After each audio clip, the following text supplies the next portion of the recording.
ქართული კლასიკური მუსიკის საღამოების ფარგლებში ქუთაისის მელიტონ ბალაჩივაძის სახელობის სამუსიკო სასწავლებელსა და პირველ სამუსიკო სკოლაში ცნობილი მუსიკოს შემსრულებლები მასტერ-კლასებს ატარებენ, რომელშიც სასწავლებლისა და სკოლების აღსაზრდელები მონაწილეობენ.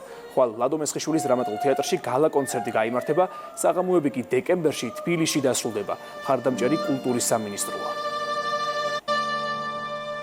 ძალიან გახარებულები ვართ, იმიტომ რომ ქუთაისში ამ პროექტის ჩამოტანას ძალიან დიდხანს ველოდი, იმიტომ რომ ქუთაისი გამორჩეული მუსიკალური ტრადიციების მატარებელი ქალაქია.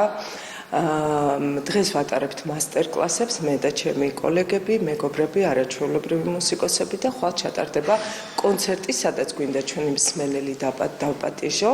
ყავს არაჩვეულებრივი გემოვნებიანი მსმენელი და ძალიან სწორი შემფასებელი კლასიკური მუსიკისა. კონცერტზე წარსდგებიან ქალბატონი თამარ ლიჩელი, ნინო უშიკიშვილი, ირაკლი ევსტაფიშვილი, გიორგი ხაინდრავა, გიგი პიანომენი, ჩვენი თანაქალაქელი მარიკა მაჩიტიძე და ასე შემდეგ. ჩვენ აღმოვაჩინეთ ძალიან ბევრი ნიჭიერი ბავშვი რეგიონებში. შესაბამისად ის აძლევს უხსნის გზას, მას შემდეგ აირჩიოს ეს როგორც სპეციალობა შეიძლება და შეიძლება უბრალოდ გააგრძელოს ეს საქმე. ეს ცავის მხრივ ერთი ძალიან დიდი კუთხეა ამ ფესტივალის.